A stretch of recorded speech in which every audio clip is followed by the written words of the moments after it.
কালানাওয়াপাড়া সরকারি জামে মসজিদের গলি, এখানে অনেক লোকের বসবাস। এই বড় বড় গাছগুলি অনেক দিন আগে কাটতে বলছিলাম। এই জায়গার মালিক এখানে থাকে না, এখানে একজন দায়িত্বে আছে মুজিবুর রহমান।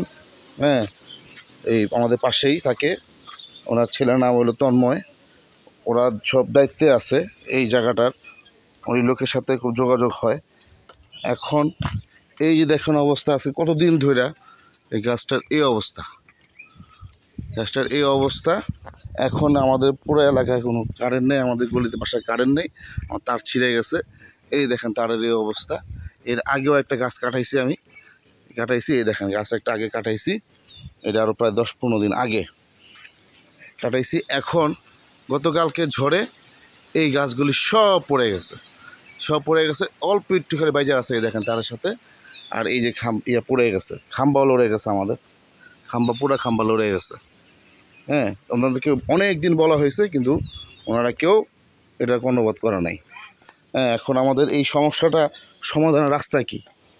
এই দেখেন অবস্থা, এই দেখেন অবস্থা, এই দেখেন অবস্থা, দেখেন সব গাছ পড়ে গেছে। আমি কাটানোর জন্য লোক আনছিলাম, আমাকে না করা হয়েছে, বলল যে এই জায়গার মালিক নাকি আসবে, আসা বলে গাছ কাটাবে।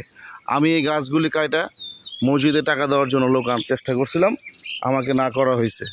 হ্যাঁ, এই গাছ নাকি ধরলে মামলা হবে। হ্যাঁ, এবার ওই যে আমাদের ভাগ্নে আরিফ বললো যে মামা এই গাছ কাটলে মামলা হবে। তো এখন মামলা হইলো কোথায়? গাছ যে পুরা দিল, এতগুলি মানুষের ক্ষতি হইলো, এই যে রাস্তাঘাট সব বন্ধ, তো এখন ক্ষতিটা কার হয়েছে? আমাদের সবার হয়েছে। তার মামলা হলে সবার মামলা হওয়া উচিত। গাছ এভাবে থাকবে। হ্যাঁ, এখন গাছ এভাবে থাকুক, মানুষের অসুবিধা হোক, আমি কিছু বলার নাই আমার আর। এখন 10 জনের যা হবে আমারই তাই হবে।